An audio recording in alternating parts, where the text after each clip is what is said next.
Lake County in northeastern Illinois until 8:30 p.m.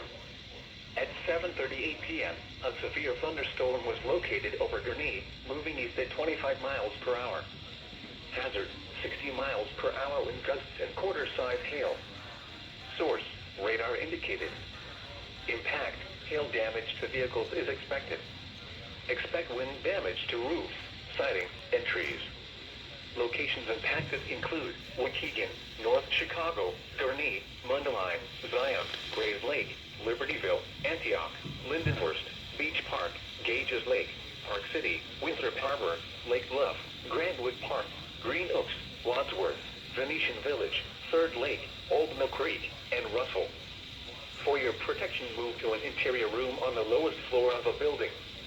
A tornado watch remains in effect until 1 a.m. for northeastern Illinois.